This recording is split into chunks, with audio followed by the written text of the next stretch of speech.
Welcome back to the Financial Therapy Podcast. I'm your host, Jane Monica Jones. I believe climate change is the most urgent threat in our time. And if we don't act quickly, we're going to have catastrophic repercussions to clean water, food safety, and ecological diversity, which is vital for humans to survive on the planet.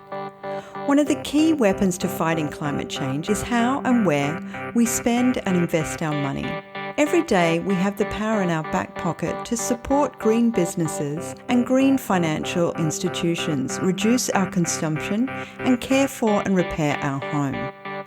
For time immemorial, our financial choices have affected economies, the decisions by political parties, and even the rise and fall of corporations.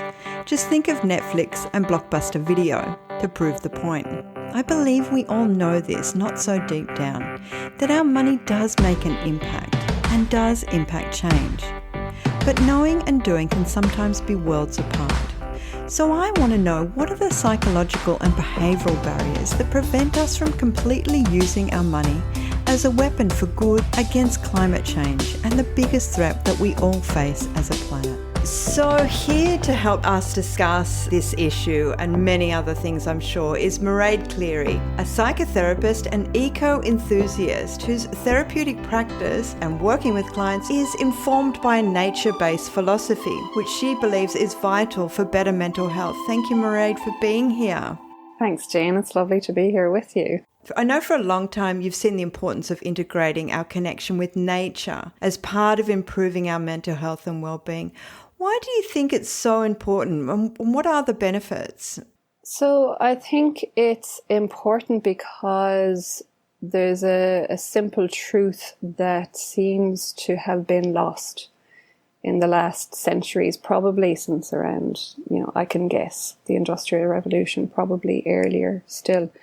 And that is that we are separate to nature. It's very easy to forget that we actually came from nature, evolved from nature, lived in the forests for millennia, really, lived on the land in a, not just on a farm, like literally lived on the land for the majority of our time on this planet. It's really only in the last few centuries that we've moved into such separate living situations. So it makes sense that we would need nature and we would be tuned into nature to a large extent because we needed to be to survive.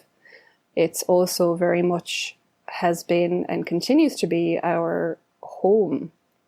So there's been a lot of research done in recent decades, which is interesting in itself, that research even has to be done into the fact that we benefit from nature. But it's also good that it has been done because it really validates what many would consider to be a very obvious truth. So some examples would be, in the research that's been done, would be that exposure to nature is responsible for higher levels of activity in the branch of the nervous system that's responsible for calming us down, which is the parasympathetic branch.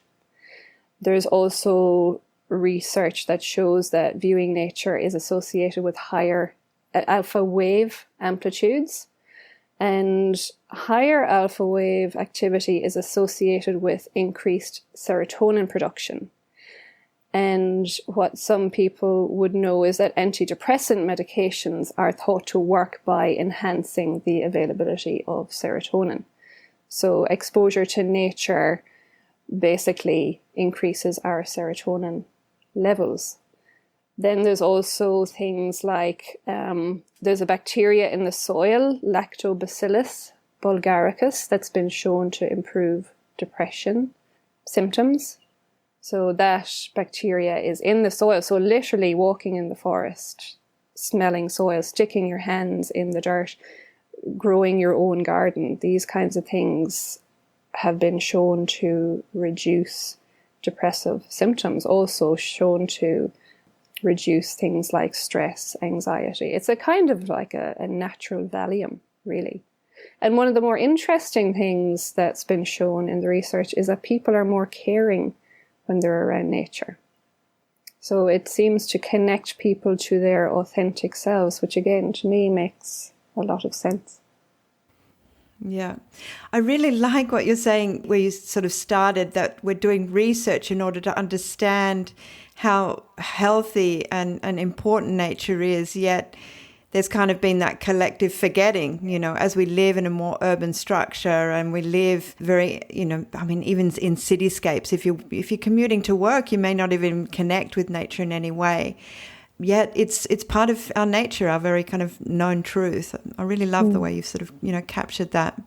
And there seems to be an idea that this separation of ourselves from everything, really, from each other, from nature, seems to, some would argue it goes back to the time of Descartes and this Cartesian reductive model of separating everything out. That the body is separate to the mind, that the body is separate to whatever is around it.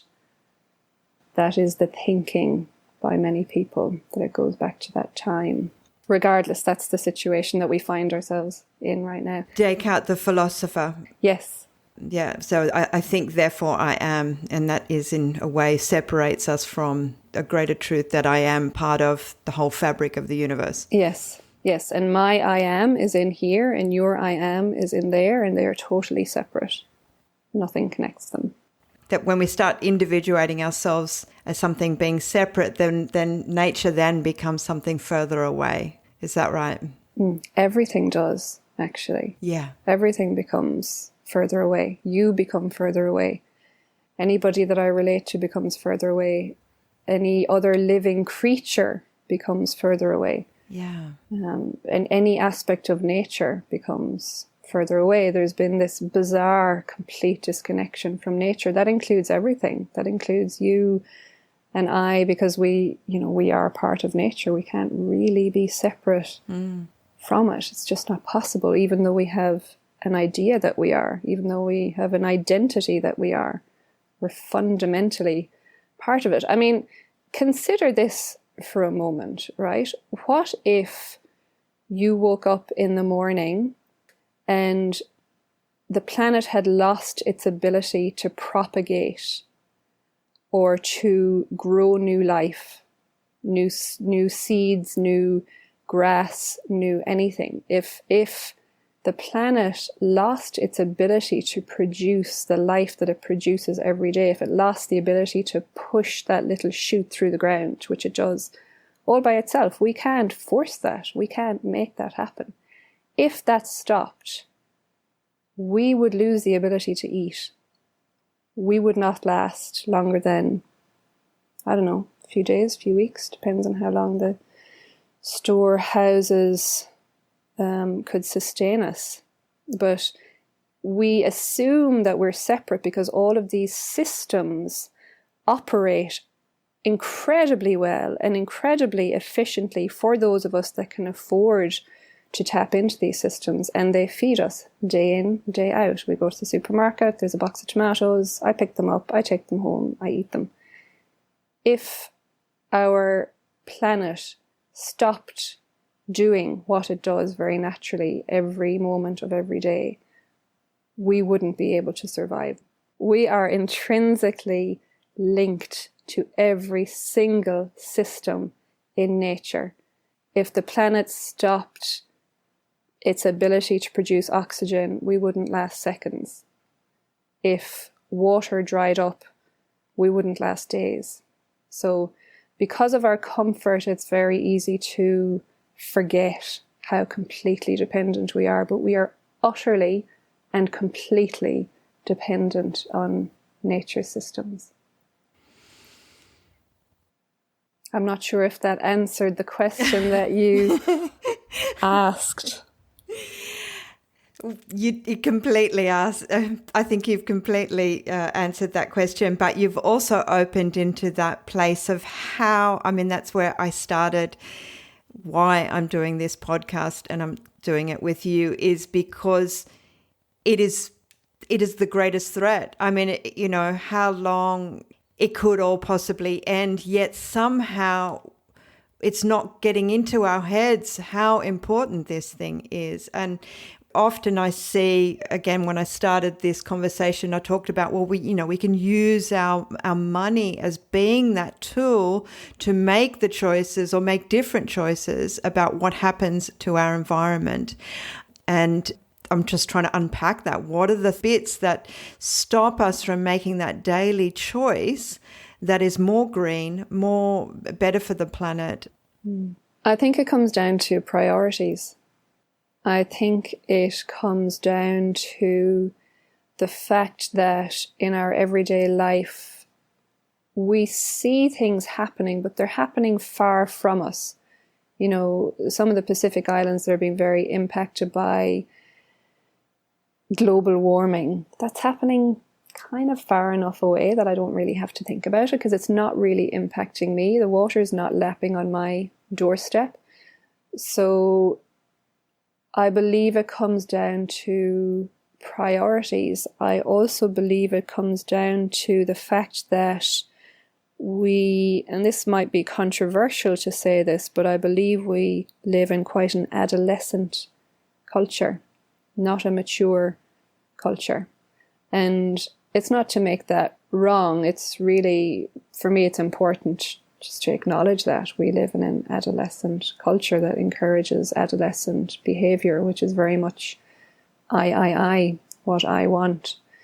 And we also are very influenced by the people around us in our lives. So we think we make our own decisions independently and autonomously, but actually we are completely influenced by what the crowd around us are doing.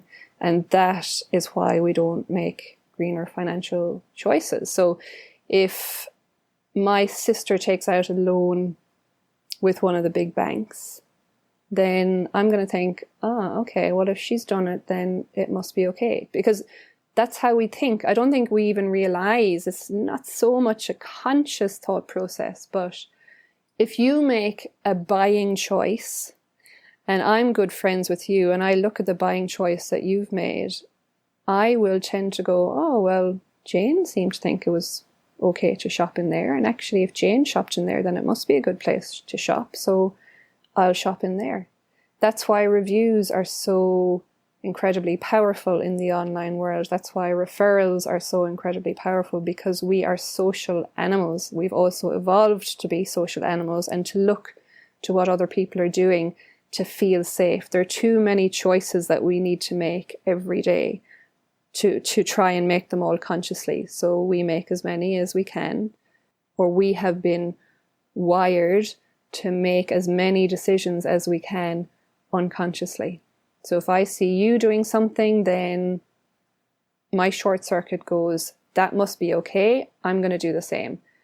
So if you go to one of the big banks for your mortgage, then I'm going to think, okay, well then that big bank must be okay. Maybe I'll go to them as well for my mortgage. If it's good enough for Jane, then it's good enough for me.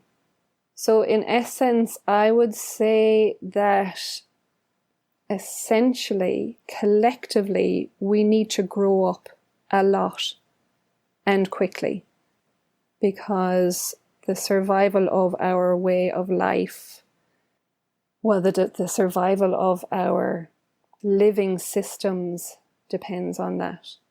To take responsibility for our place in this system that we live in, we need to take responsibility for the greater world that we're part of, that feeds us every day, that warms us with sunshine, that, provides water. Keeps us breathing. Keeps us breathing. We need to take responsibility for our place in that system. And that can be a big leap for many people to take. Many people don't want to think about anyone but themselves. Again, it's not to make that wrong. It's very much the way we have all been brought up. But we do need to move beyond that adolescent just thinking about myself all the time way of being into a more mature looking around us. And it doesn't mean that we have to lose out in that. If I look around me at what is going to sustain the system that I'm part of, then if that system is sustained, that system sustains me. So it's very much a collective. We need to shift into a more collective, broader. It's almost like removing the blinkers, because we very much operate in this individualistic, blinkered way. We need to remove the blinkers so that our peripheral vision can take in what's around us. How can I work to benefit this system so that the system can work to benefit me? It's that simple. Yeah. There's something that I wanted to pick up on. You said earlier around priority. It's not a priority, or we have to prioritize making green choices. Often what I see working with people, particularly in something like where we're overspending or we're doing a lot of retail therapy. And for me, the way I see retail therapy is a pathology, meaning that we're having to get this kind of dopamine hit as a way to make us feel better, because we're looking for a little bit of happiness. And so something like retail therapy is what we go for. We might spend on to get that quick high that we're looking for. Are you saying that if we connect more with nature, we won't need to have that so much of those kind of happy highs by something like consumerism, by something like fast fashion, or whatever it is that we choose to purchase? Great question. There's a few things that come to mind for me. I mean, the short answer is yes. Connecting with nature, and for as long as possible, is definitely, it simplifies everything. It calms a lot in our systems. It makes us see how little we actually need. What also comes to mind, something that's become very obvious to me since COVID hit, we don't have the green natural spaces that we need for the demand that is there for them. We need more green spaces. We need more natural spaces. So everybody's piling into these small national parks, small beach areas, small parklands. That's going to impact how we experience them, but it's still better than not having any green spaces to move into. Are you saying that if the more that we're connecting with nature and the more that we have more nature to be able to connect with, then we're less likely needing to do consumerism, less needing to do this happy high? In an ideal world, but I don't think that's how life works.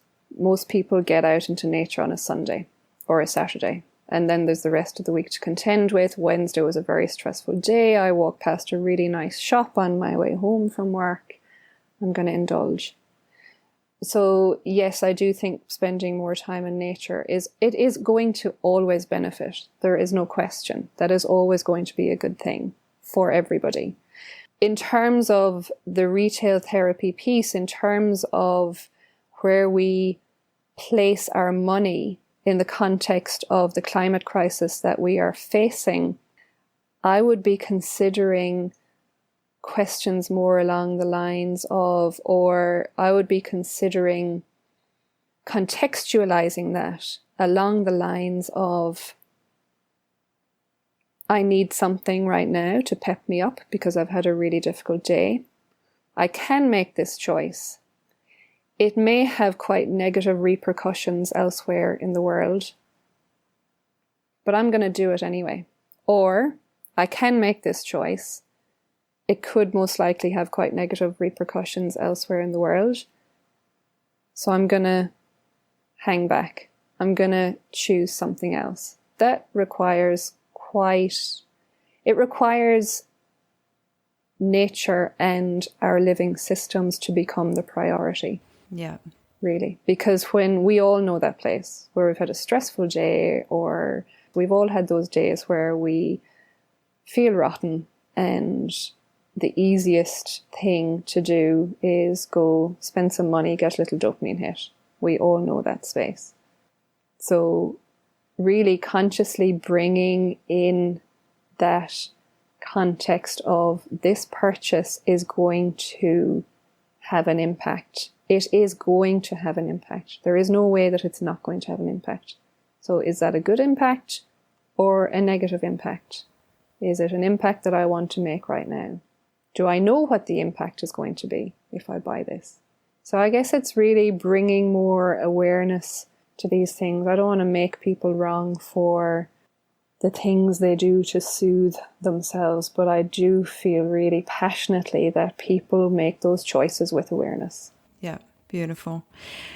So just to give something to our listeners about when that happens, when we need that pickup, when we've had a hard week, what's some really good environmentally friendly ways that we can resource ourselves and make us feel a little bit better in those moments? It's going to really depend on where you live, isn't it? So I'm quite lucky in that I live in a very lovely place where nature is very easily accessible to me. I can go down the river, I can go down the beach, I can go into the forest. It's all quite easy for me.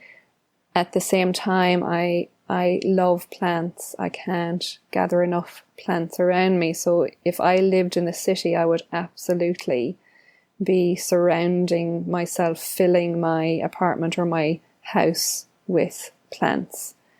And if you're looking for a nature-based way to soothe yourself, take care of yourself, then plants can be a lovely way to do that. Tending to them, watching them. It's exactly right. One of the big spending that's been happening in COVID is plants. You can't get plants. So people are, I think, instinctually going for that resource very naturally and organically. I mean, I'm a big plant shopper and it's been really hard. Prices have gone through the roof because, we're kind of somehow doing the good stuff without even consciously knowing it. Yeah, so I would say stick your hands in the soil if you're lucky enough to have a garden. Take yourself down the road to a tree if you live in the city and you're lucky enough to have parklands around you. There was an absolutely fabulous article that I read about 2 years ago about a guy who has specific relationships with, it was either 6 or 8 trees around the world, and he, up until before COVID anyway, would travel around the world to visit each tree and spend time with each tree and take in all that was happening around that one tree. So, experiment, push the boat out a little. To hell with who cares what anybody says. I would say push the boat out a little. Go spend time by a river if you have a river. Go spend time by a tree if there's a tree close by to you. Go spend time in your garden. Stick your hands in the soil. Go spend time with your plants. Water and green life are the two things that are most resourcing that give a lot and we can receive a lot from. So if you have access to those things in any capacity, then go spend time with them. If you have a really lovely cafe close to you that has done the most beautiful display of plants, some people really get it. Some cafes, restaurants, places where you can hang out, just do it beautifully. Go hang out there. Get a coffee there, get a beer there, whatever. Go spend time in those kinds of environments that you know will make you feel calmer, make you feel easier. Give it to yourself. Right, I just wanted to take you back to where you started and you were talking about the philosopher Descartes and his, I think, therefore I am, and that separateness that we believe ourselves to be kind of somewhat separate from nature. Why do you think that has an impact on our choice? Why is it not like we're totally, for protecting nature and totally being warriors for green everything? What is it that's something about our mind and our identity that keeps us separate in a way? I'd say it's because we've developed an anthropocentric view of life. What that means is we believe that we are at the center of the universe. We believe that we're the top of the pile. There's definitely a Cartesian influence in there. There's also biblical influences, that God gave man dominion over the earth and all that it contained, or something like that. Metaphorical stories were taken as quite literal, and I believe that we have come to believe that we are separate in nature because of that view, that anthropocentric view is the term that's used to describe that. Interestingly, Dan Siegel is a very well known in therapeutic circles neuroscientist. He's done a lot of work around neurobiology, therapy, and neuroscience and how our brain works. He talks about that belief of me and other and that we're separate as being quite toxic. He actually uses the word toxic. So he would say that we have a cultural message that says that the self is equivalent to your body, or the mind is equivalent to your brain. And he calls these toxic lies. And he considers that when we accept them as truth, we live a life as a separate self. So we believe that we're separate, so we live in a way that's separate, and that this is making people miserable. And it's making people really struggle with committing to mutually beneficial relationships, because it's all about I.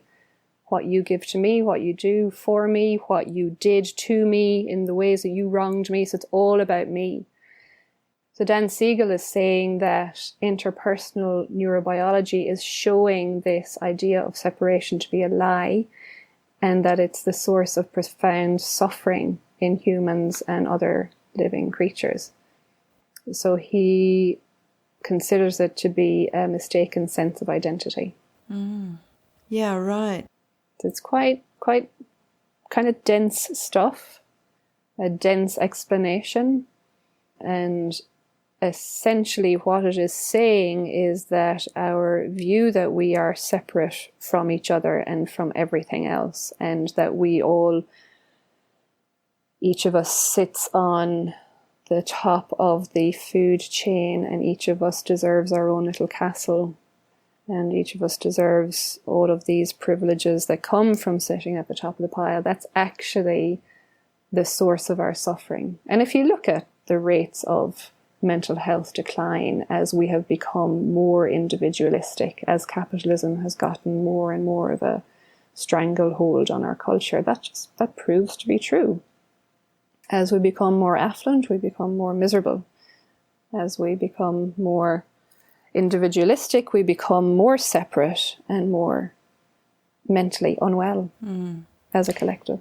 Yeah, I really love that you're talking about this. There was something I read in the paper. We've just recently had the budget being handed down, and it's all very around, COVID and recovery. And there was something, and I can't remember who said it at the moment, but they said it as in a way of, we don't live in an economy, we live in a society. And so when we're not giving benefits to, say, women and childcare, or certain areas of the society that need to be taken care of, like the elderly and all that sort of funding, then we're not looking holistically at a society that everybody contributes of value in that society, rather than the money in that society is the greatest contribution. And I just think it's lovely having this conversation, because as I'm listening to you, I feel that sort of sense of we are living a sort of very skewed worldview or world perception of what life is supposed to be like. It's really refreshing just listening to you talk about it being in a more sort of horizontal way, that actually we're all equal, and we're just as equal as the planet and the other creatures as well as us. And yeah, it's just really, really beautiful. Thank you. That made me think of a quote I read the other day by a guy called Peter Senge, if I've pronounced that correctly. And he said, the world is made of circles and we think in straight lines. We tend to focus on snapshots of isolated parts of the system, and then we wonder why our deepest problems never get solved. Beautiful. So I just wanted to take you again back to something that you started with, which is about the priorities, and we're very overburdened. We've got full-time jobs, kids, huge amounts of priorities that we have to do in our life. I would say, in essence, our priorities unconsciously end up being that I take care of myself and I keep myself at the top of whatever pile I can keep myself on the top of. And also that I keep in line with what the people around me are doing. So if a close friend or relative is getting that mortgage with the big bank, that I keep in line with that. Unconsciously, a lot of our priorities are around keeping in line with what everybody else is doing and keeping ourselves on the top of the pile. That is like the capitalist ideal. Climb to the top of the pile, do whatever I need to get up there, and then do whatever I need to stay up there. Yeah. You're talking about that makes me think. I often refer to, I certainly talk about it in my book, around this idea of childhood omnipotence and our sense of power, that we often, when we were little, we felt very, particularly when we were individuating from our mother, or we were starting to separate ourselves or seeing our identity separate from our mum, we started feeling very powerful. And we can often use money as a way to feel like that childhood omnipotence. I am the center of the universe. But again, it's that sort of childish way. And a lot of people, I suppose, out there are using money as a way of trying to get back that feeling of being the center of the universe, of being more powerful and potent.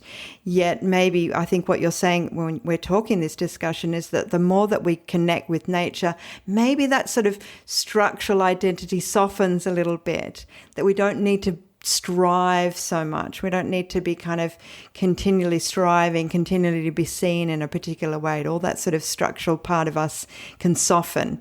And so that, money has a tool, but it's not as a tool to make us even more separate or higher or lower than anybody else. Yeah, and that it takes its place in the world, which is, as, like you say, as a tool to further what needs to happen, hopefully what needs to beneficially happen. It's become more the end rather than the means. It was always meant to be a means, but it has become the end game in the society that we live in today. Yeah, and maybe to help compensate, we use it as a way to compensate, say, any sort of deficiencies that we may feel in our sense of self. Oh, I don't feel empowered, or I don't feel successful, or I don't feel significant enough, and that often we project that onto money as that's the most important quality that we're trying to try and regain through money.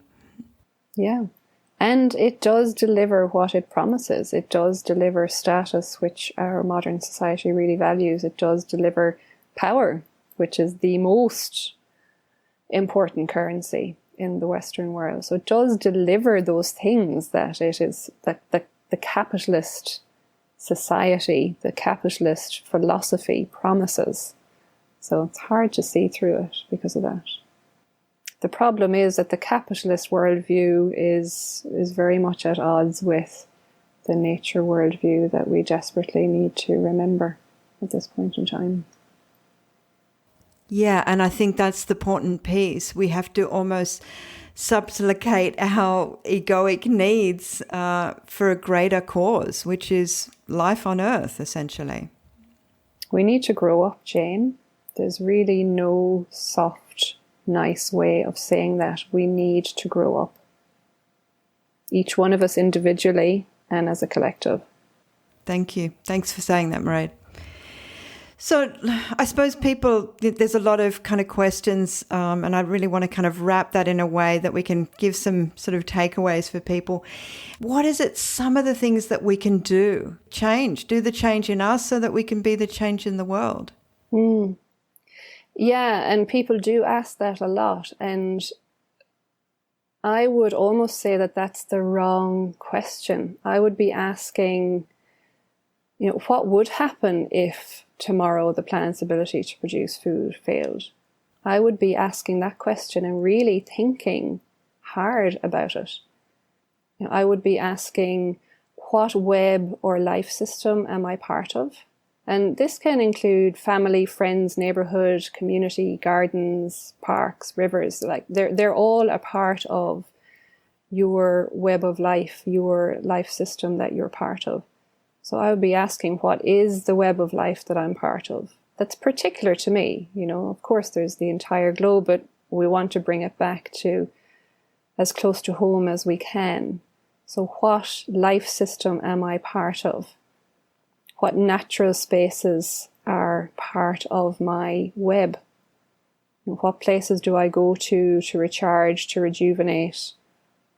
And then how can I support that web to thrive? Because if it thrives, I thrive. If the local parklands thrive, I thrive when I go to visit them. If the local growers thrive, then I thrive because there's food available if food becomes short globally. If the water systems thrive, then I thrive because that is the water that I am dependent on every single day. The fires and the extreme drought last year were a very shocking wake-up call for me, living in this area where we live off water tanks, and the water ran really, really low for almost everybody.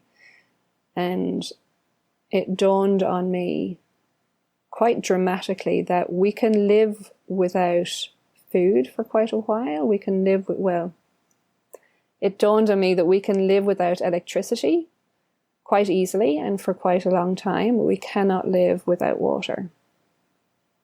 We are completely dependent on water. So how do I support the elements in the web of life that I'm part of? How do I support my neighborhood, my community, my gardens, my family, my parks?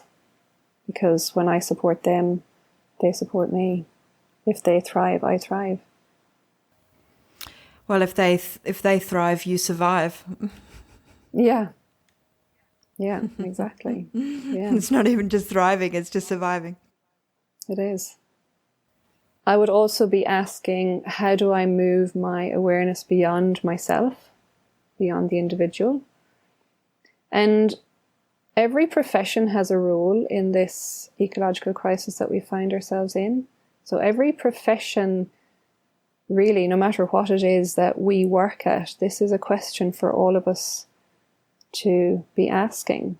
So it's really not so much about what can I do. It's asking, what does the living, breathing, natural world ask of me? What does nature need of me right now? And it might take time to hear the answer. It's not really an answer that comes from the mind. It's an answer that comes from, I guess, a deeper place in us that knows the truth about life. Yeah. So that's what I would offer. And intrinsically that question, what can I do, to me is problematic. Like, what can we do? What can I do in service of you? What can I do in service of what's happening around me? What can we do collectively? What can I contribute to the collective? How can I grow up? How can I take my place in the world as a mature adult? Yeah. And face this situation. Meet this situation. Yeah. The way I introduced this episode was about how we can make those choices with our money. Our money becomes the tool that can really improve the world, create change that's really quite vital. What are the commitments that we can start making in our next step to say, okay, well, I'm going to have this renewed relationship with how I use my choices, my money, my everything? Yeah, great. I would say right now, or when you finish listening to this podcast, sit down and make a list of the people that you feel would be interested in moving to green finances. Do that right now before you do anything else. Then line up a coffee with each of those people and speak to them about whether they would be interested. whether green finances would interest them. If they're a yes, then talk to them about collectively moving their finances together, or collectively making financial decisions, green financial decisions, if we want to call them that, together, so that they're not doing it alone, so that they're doing it with other people, because there's a lot of momentum that comes from doing things together, and it's just more fun. It's lonely to try and navigate all of these big questions alone. It's also a little bit tedious to get the information. There's a very, very well known personal finances book on the market in Australia at the moment. I bought it, I read it, and I sent the author a note saying, this is great information, but there's not a single thing in your book about ethical banks or ethical superannuation or any financial organizations that are green or have any kind of an environmental value system. So get together with people who you know will be interested. Don't try and recruit the people that have no interest and will drag it down. If you have a coffee with them and you sense that it's not there for them, drop it.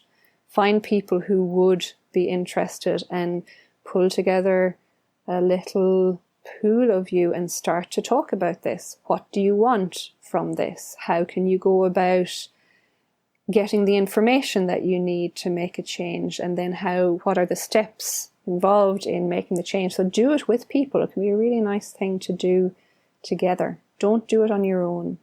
If anything from our time together today, I really hope that people will start to think a little bit more collectively. What can we do together? Yeah. And I think that's important. I know that when we're moving from, say, banks or institutions, there's that frictionless migration. We want that.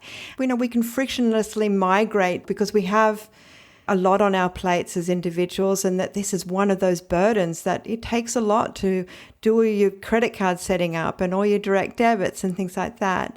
I know in Australia there is a policy coming through that's making it easier for an open banking system, that we can easily migrate our information across banking institutions. And I think that's a really great sort of thing for us to be able to do. So it's easy for us to get access and move and be a bit more flexible and open with the way that we can have our information move between banks.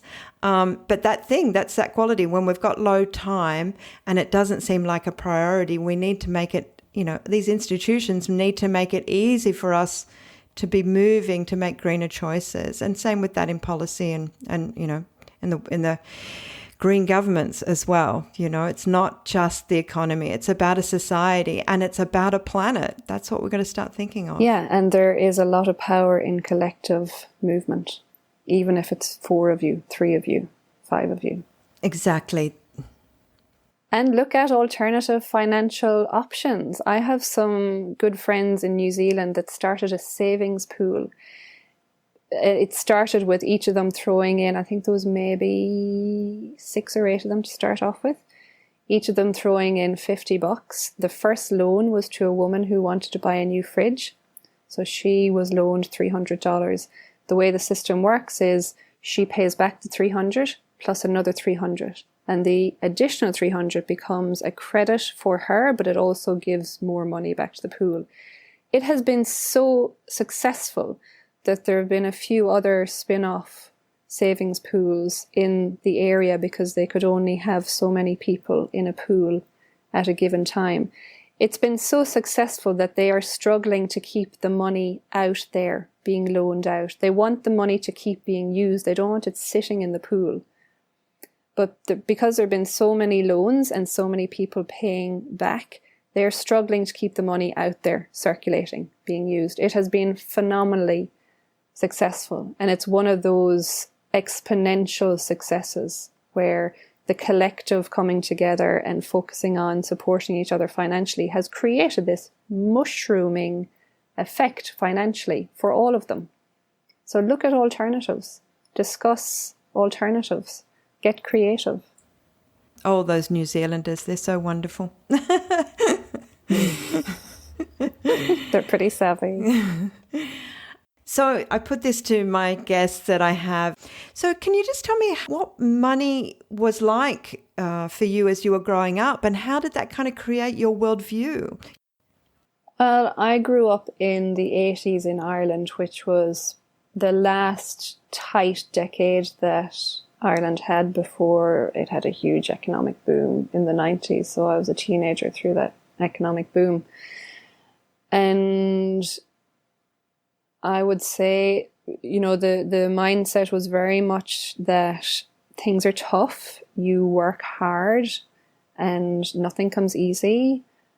And, those hard-working ethics, those hard-working beliefs, and there's a lot of value in them, and they can be a little bit harsh and a little bit scarce thinking.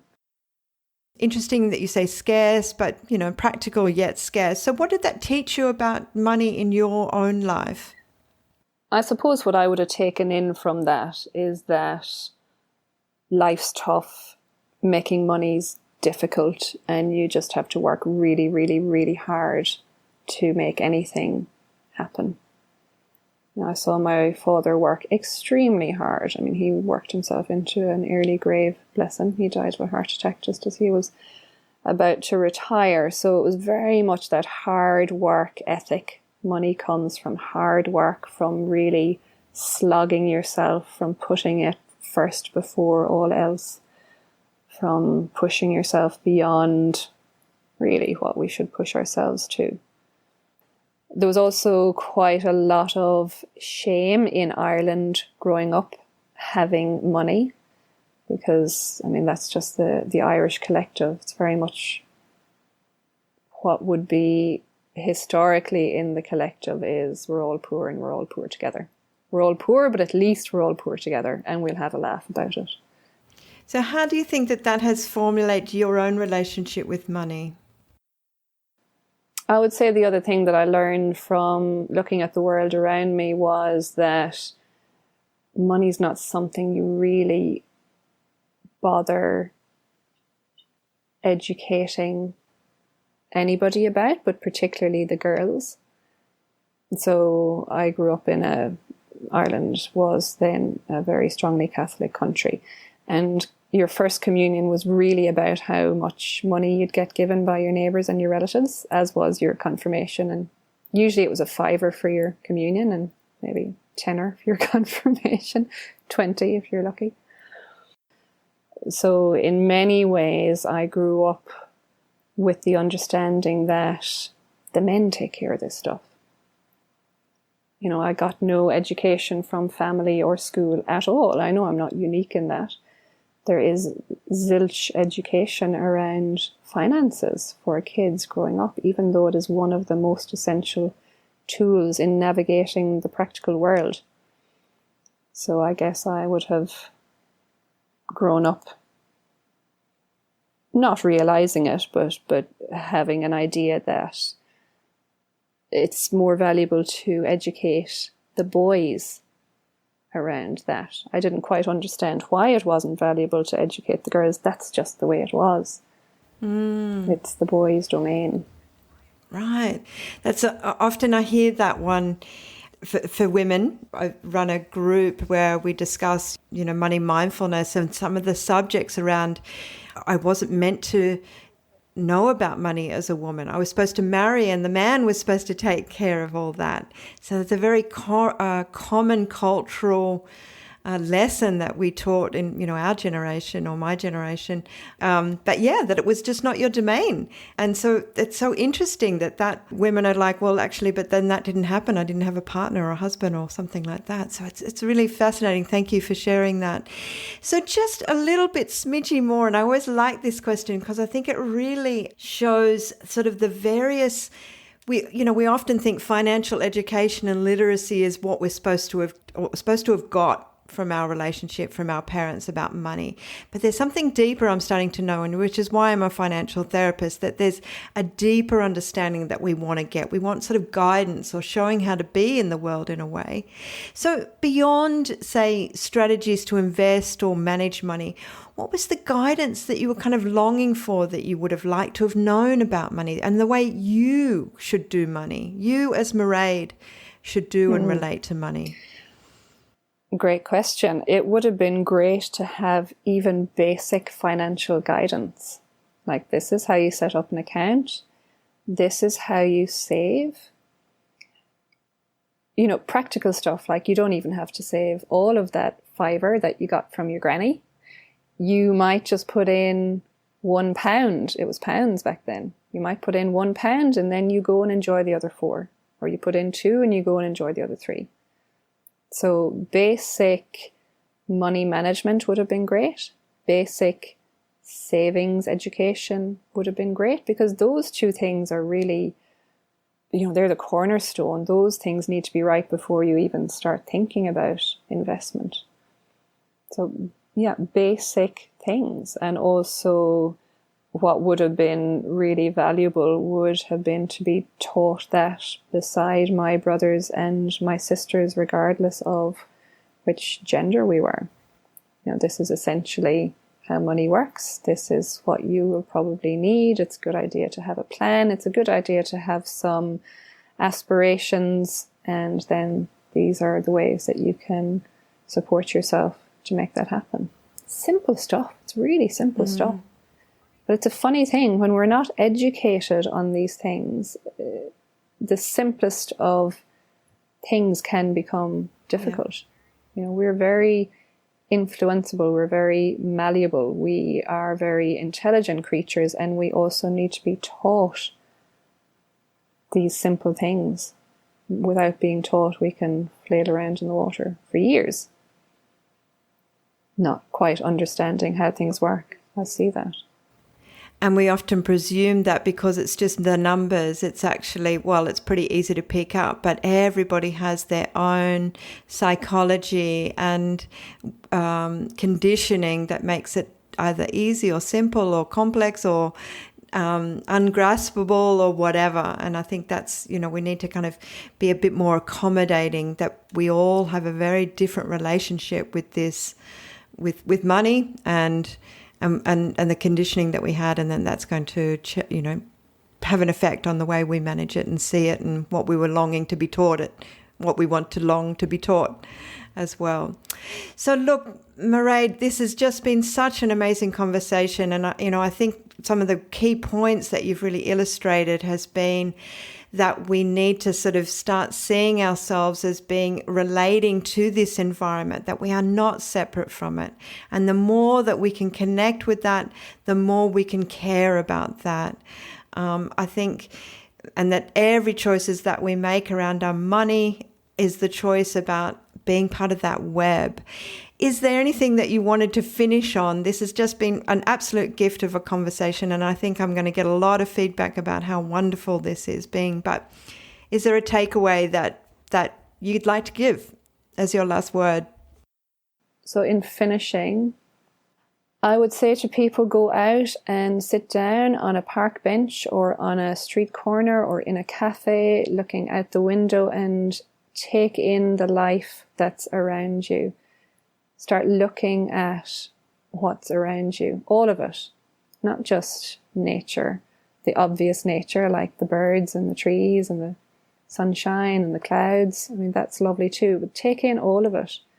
Take in the full web of life that is surrounding you and part of you and what you are part of. And just let yourself, give that to yourself. Let yourself take some of that in. See what happens. Thank you, Mairead. And thank you, Jane. It's been really lovely. Really nice to chat about this. Really nice to link these 2 things, because they are closely related. It's such a good topic. It's such a timely topic. It really is. So thank you. Such a great conversation with Mairead Cleary. To find out more about her and her work, go to the show notes for this episode. And as Mairead poignantly pointed out, in order for us to solve the climate crisis, we have to take ourselves off from being the apex. We have to stop seeing ourselves as being separate, and the way that we can come back to that is by connecting again with nature, and then that becomes the priority. Our community becomes the priority, nature becomes the priority. Our priority is not the economy, it is nature and the society that exists in and through it. Keen for a bigger conversation about us and money to continue? I hope you are.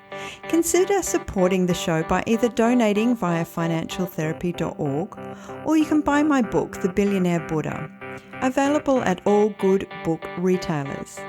If you're in Australia and want the hard copy, it's cheaper to buy it through me via financialtherapy.org, and I'll ship it straight to you. If you need help with you and your finances, book a financial therapy section, or check out my range of financial wellbeing programs at financialwellbeing.co. That's financialwellbeing.co. Oh, and remember to subscribe, rate and review if you are loving the show. And I'll see you soon.